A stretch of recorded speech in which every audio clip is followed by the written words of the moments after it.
Okay, so I'm going to answer some comments. I'm going to answer a comment from Kevin on the last video, and answer a comment from Mary Rose Mitchell on one of the previous videos. And I think I can tell that for Kevin and Mary Rose Mitchell, that these questions are coming from experience or intuition. They're not purely conceptual. So Kevin, you've tuned with that question there. You've tuned into, or you've tuned into exactly what I was pointing to. Which is what's known as conceptually dependent origination, or you could call it the interconnectedness of all phenomena or all things. And it's impossible to comprehend from a conceptual or mind-based point of view, or any point of view whatsoever. It only clarifies in the absence of a point of view, paradoxically, but it doesn't clarify to any specific perceiver, any specific observer, strangely enough. But you can make and describe mental models of it that represent it to an extent. So I did answer this in the...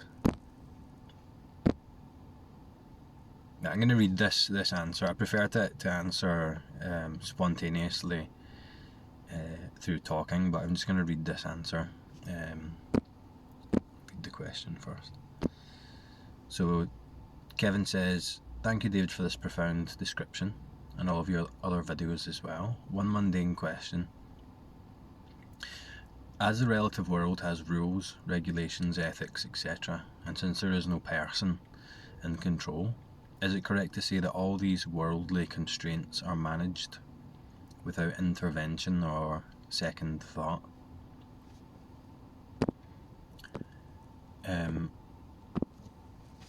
So I said I'm just going to read this because I thought I answered this fairly well from a conceptual point of view. It's a very difficult thing to describe, because what I'm describing is from the point of view of the mind paradoxical. So I said that the direct experience of dependent origination is impossible to describe, but you could imagine it like the thoughts that give rise to the perception / illusion of an independent agent with free will and autonomy, who's acting upon a separate world, appear spontaneously, automatically, according to the impossible to comprehend an infinite series of interdependent conditions, all happening simultaneously. It's paradoxical and incomprehensible from the apparent point of view of an individual autonomous agent, but in the absence of that self, it becomes obvious in an indescribable way. I hope that makes some sense. The concept of dependent origination made some sense to me prior to realization, but the clear experience of it is something very different. It doesn't make sense to the mind. It's not one way or the other. It's all possible ways / everything all at once, such that things can appear distinct and separate within that without ever actually being truly distinct. That's just a word salad. So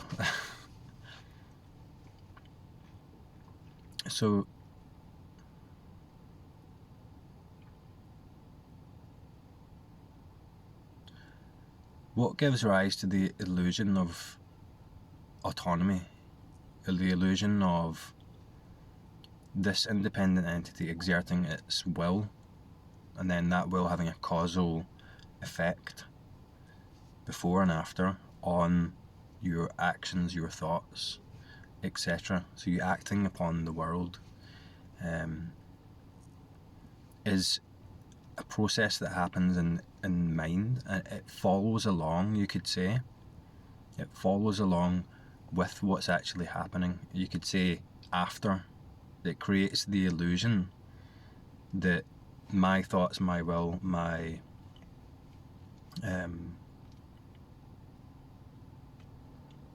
individual separate agency is the cause of what I'm going to do, what I'm doing in my life, etc. Right?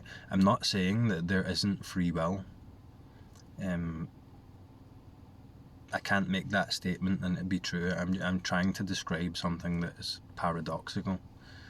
So these thoughts come after that illusion is generated by the assumption, I call it, of the subject, the thinker, the agent.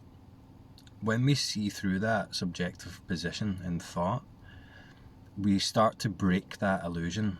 We start to see that time isn't fundamental to reality. The cause and effect in the way that we think about it isn't fundamental to experience. It's something that's being added to experience. And that'll mess your mind up if you start to think about it, right?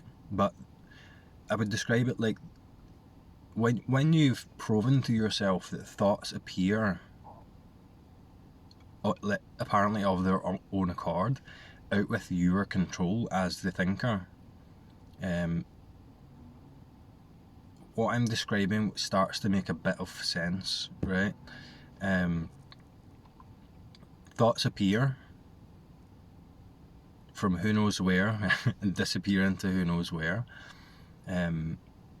Like I said in my earlier videos, if we sit and we try and not think for a while before we get into this path, we call it, we might not even know we're thinking.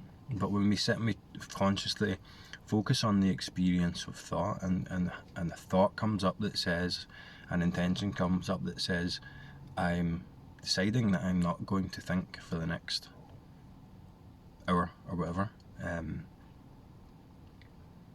it will become clear that the thoughts appear spontaneously, automatically, of their own accord. The agent, the thinker, the self is not in control of the thoughts. It certainly looks like that. It certainly can look like that. And I'm not saying that illusion isn't... I can use real and unreal to point, right? But I'm not saying that experience isn't a real experience. I'm pointing to the illusory nature of that thought function, as it suggests something about me being a separate self, and that's fundamentally real. That's fundamentally what I'm always experiencing. That's reality, that's me. When we disprove that to ourselves, and I guess that's an insight, a realization, a profound realization in itself, we start to relax control over trying to control this spiritual journey as the spiritual practicer, as the one who is meditating and inquiring and so on. And that's the beginning of awakening. As that deepens, what starts to become clear in experience is the interconnected, interdependent nature of all happenings, of all appearance, of all things, such that... So this is going to be so hard to describe this, right?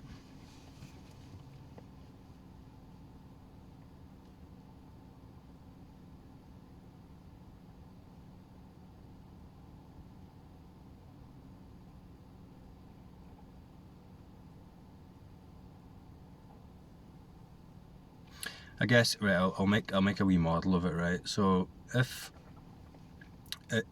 we put it into a linear time narrative to an extent, we could say that I am sitting in the car now, filming a video about the question that was asked. I'm only saying these words because that question was asked. If the question wasn't asked, or a different question was asked, I would be saying different words. If no question was asked, I might not be filming a video. So even if you look at it from a linear time point of view, everything that's happening is dependent on past conditions, let's say, that give rise to this specific moment and what seems to be happening in this specific moment. That's a very limited model version of dependent origination. The direct, clear realization of that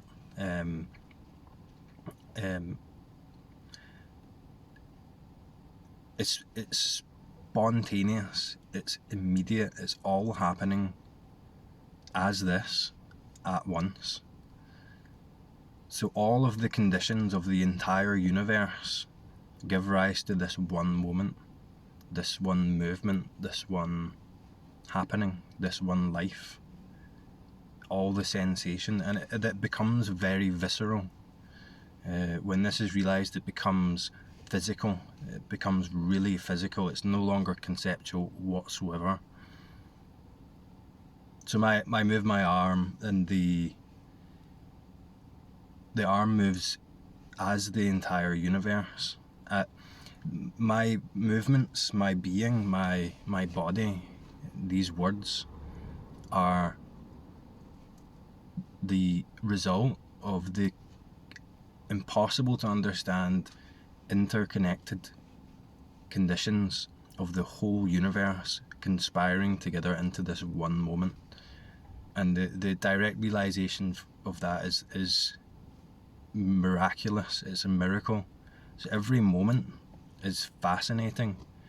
The universe is conspiring to live you. If you wouldn't even describe it as the universe is living you. You are the universe. You are life. It's incredible. It's like and there's no effort in it. The effort is taken care of by just the sensation of that which I just described. So it's complete immersion, complete interconnectedness into the totality of the universe, not as a concept, but the totality of this. This is the universe of sensate experience. As, like I said before, one sense. So it's oneness, but not as a broad background, not as a separate awareness in which all this appears, not as anything other than the fine and vast, like zero-dimensional sensations, and it as that, it can be free to appear as whatever it wants to appear as, including agency, including autonomy, including free will, including time, including apparent identity, including apparent separateness. But in the realization of that, it's clear that it's none of this is separate. And that's why I point often to the non-dual inquiries, because it takes the awakening thing, it remains quite conceptual, it remains quite positional. It might not be clear where the position is, but it does remain quite positional. There's something here that I feel as myself. It might be, you might feel yourself as the totality of experience, but until that direct experience of the interconnectedness, the interdependentness of all things is felt directly, fully, there's still some effort involved in living. There's still some things aren't truly spontaneous. The duality hasn't truly collapsed. So this is a really deep stage of awakening, and this is what you would maybe describe as no self or anatta realization. The complete visceral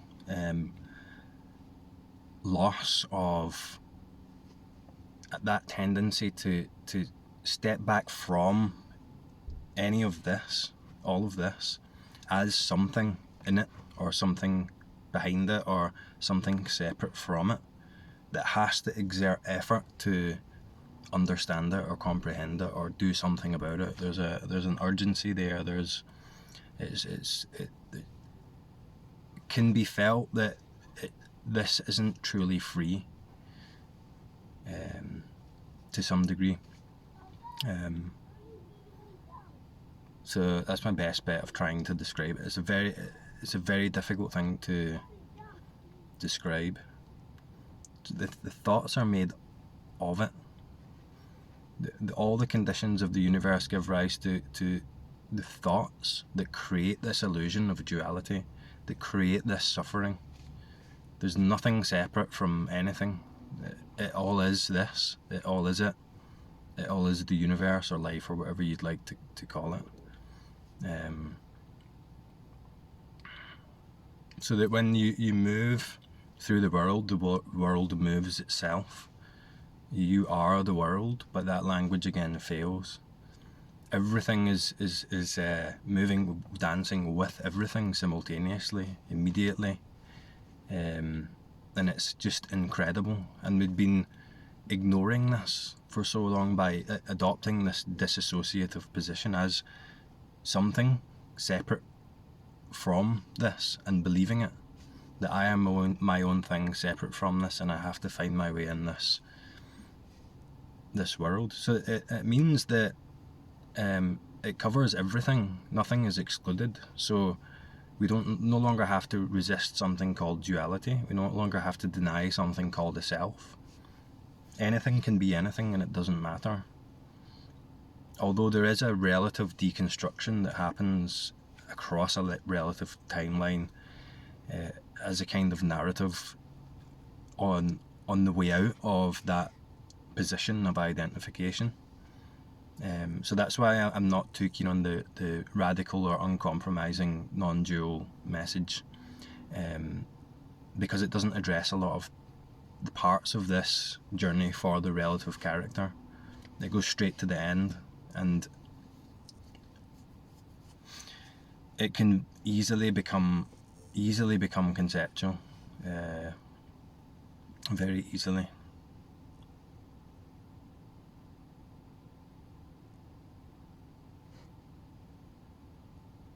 So I'll describe my relative story of noticing this. So initially what I noticed was, I remember Eckhart Tolle saying something about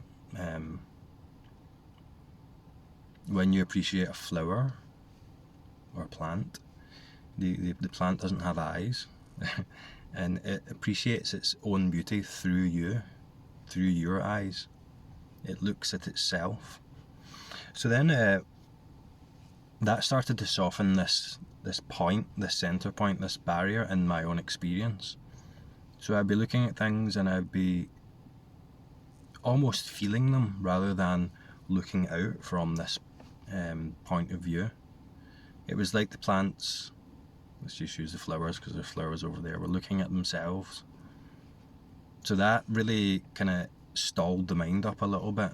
I noticed something, I couldn't quite describe it after I heard Eckhart Tolle mention that, and I was like, I noticed that in my experience. Then I noticed that no object in this apparent world of objects, no object can be separated out from the background, from the totality of the seen world. It's not possible for an object to present itself as separate, ever, from any point of view, from any angle, even in the direct looking. And I thought, that's really weird. So that's when I started to get this enclosing in feeling, which was uncomfortable.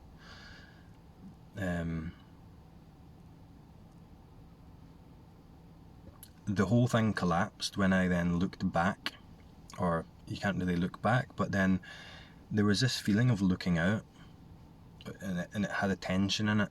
It was an assumption of me being here, a tension and looking out, doing something, looking for something from here out, an assumption of this window that I was looking out from, this point of view. So then looking back to try and see where is this me, where I'm apparently looking from. And looking back, I noticed that there was no position here, there was no window here. The window fell through, so to speak. And that's when the subject-object assumption in direct experience completely collapsed. And with that collapsed all the other assumptions that go with it. That there is distance, that I'm here, I stop here as myself, and the world's out there. There is an internal me and an external world. I've tried to describe this many ways. With that, the sensation became heightened to a huge extent, and within that I started to notice, right, I'm going to say I started to notice things that I can't even begin to describe, like dependent origination. That there was an assumption that I'm here in time, I make a decision, my body moves, and I'm moving within a world external to me as this unit, as this separate entity. And I noticed that that's not what's happening, that everything is moving within what I am. I noticed that what I am isn't limited to this imagined point here. Anything that appears in experience is, I guess you could say, what I am, and it all moves within itself. But simultaneously, it also doesn't move at all. So that interconnectedness that I talk about, everything, you could say everything connected or mushed up together into one singular sense, but it's not like that. It's just, I noticed that nothing was separate anyway. There was no me here separate anyway. So then in the sensations you begin to, now that the narrative about agency and autonomy and my storyline is gone, in the sensations, then the sensations start to appreciate themselves in an indescribable way, and you feel the support as the entire universe, like deeply, viscerally, immediately. And in that there are no problems, in that there's complete freedom, and that there's no need to take a position, to occupy a location or a point of view, a vantage point, in order to exert your separate will and understanding on your circumstances as a personal experience.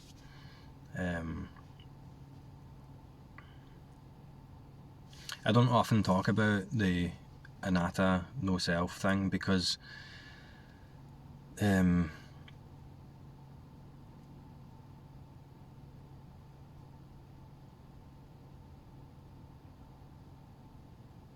I guess it's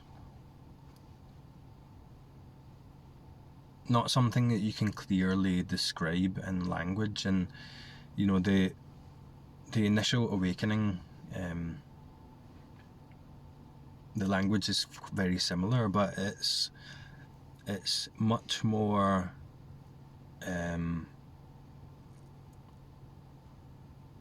accessible. The senses, the sensation, are ignored largely by that initial I guess you could say, illusion or misunderstanding. And if that's still intact, then it seems that the sensations never really become vivid to an extent, including emotions, where the wisdom, the infinite wisdom within them, can be embodied, let's say, or felt or understood at a non-conceptual level. So there's a great chance that what I'm talking about might be felt by whoever's listening, but intuitively, but that'll be vague and won't make sense to the mind. If that initial subject-object assumption in the mind is still intact, concept will just grab onto what I'm saying, and it'll constantly try and make models out of it and attempt to understand it, and it can be really uncomfortable, because what I'm talking about from the point of view of a separate subject is paradox. By definition, it can't be comprehended by the thinking mind. So that leads me nicely into, let me find it. But thanks for the comment, Kevin. I can tell that you're asking the question sincerely from your intuition about this in your own experience, which is great. Like, I love to see comments like that. So I hope that made a little bit of sense. Basically, it's all about sensation. There's what appears to be not sensation isn't real, and that's the separate me. That's just made of sensation, thought sensation. So Mary Rose Mitchell asks or says, but when an object is seen without distance or thought, something arises in the body that feels terribly uncomfortable, like the painting Scream by Edvard Munch. I don't know how to say the artist's name, sorry. Something arises in the chest and the heart begins to pump forcefully. I can't describe it, but it feels like something in the body is preventing liberation occurring. Relaxing into the body happens, but there's not much else to be done. When it's seen that the thumping of the heart is not my heart, the body does what it does. So I had the exact same experience. So there's this physical felt sense of me here. If you know what proprioception is, it's the felt sense of wherever your limbs are, wherever your body is positionally in reference to the external world. It's like a sense, and attached to that sense is like a mental spatial map. That's why when you observe the sensations of the body, often that goes along with it is an image of the body that seems to be part of the sensation. When we investigate the sensation, we see that mental image of it isn't actually it. The thought isn't actually the sensation. So then the sensation becomes formless. It's formless anyway, but it's no longer seemingly held together with this mentally created augmentation, this spatial map made in mind.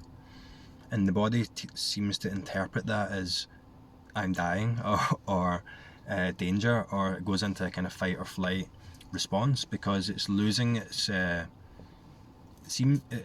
the body reacts as though it's losing its how would you say, it perceives it as a threat because it's unknown. So I got this physical visceral reaction, this fear response, and it was like a fight or flight response, as if the world was closing in on me. I had seen something that was too much to handle from the point of view of the mind. That what seemed to create that, in my own experience, is the assumption that I'm here looking out, that I am perceiving something, or I am perceiving an experience. I'm perceiving the world closing in from this point of view. That spatial paradox throws the mind and throws the identity such that it will cling on to whatever it can, and it uses fear to do that, it seems. What seemed to help was, rather than looking out from this point, looking back,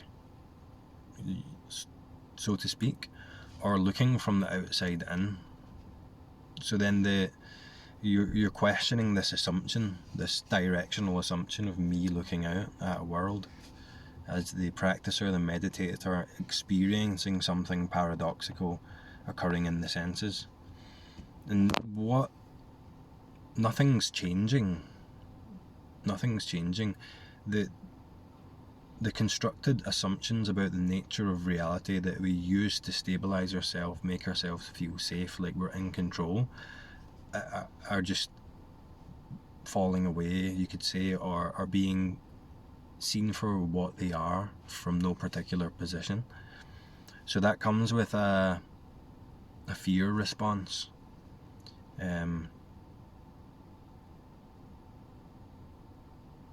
But it does go away. For me, it lasted for a while, actually. Going to the sensations, so in that response, there's a strong tendency to pull into a position and try and understand what's going on. But in doing that, we're in a way energetically separating ourselves from the sensations, the visceral, physical, emotional sensations. So exploring the non-dual nature of those emotional sensations is valuable as well. When we see that the sensations are non-dual in themselves, what's making this uncomfortable, apparently, isn't the sensation, it's the interpretation, it's the thought about it. So in my experience, this started off very scary, and as that assumption thins out, and it does, with that assumption, the experience became less scary and more enjoyable, to the point where it started to become enjoyable to push the mind to the point of its limits, to the point where it's perceiving paradox and it can't handle it. That became very enjoyable. So instead of being averse to that experience, that reaction, I became interested in it, so I moved towards it. I started trying to conjure it up in a way. When it came up, I would go straight into it, and then I can't really describe how it was enjoyable. It was like I can't describe how it was enjoyable. It was enjoyable in a way where you enjoy like a roller coaster or a horror movie or something like that. And it came with the same, you know how you get, like, you go through a roller coaster and you get the butterflies in your stomach feeling. At times it came with that as well. It was really strange. And eventually, when that turning towards that, or accepting that, with doing that, eventually it disappeared completely, and all of this became much more natural. Not an experience happening to me, but just what it is, and you can enjoy what it is for what it is, without having to do anything about it, or without having to perceive an experience about something happening. Anyway, I'm going to have to go now, but that'll do for now. Thanks for the comments, and I'll talk to you next time.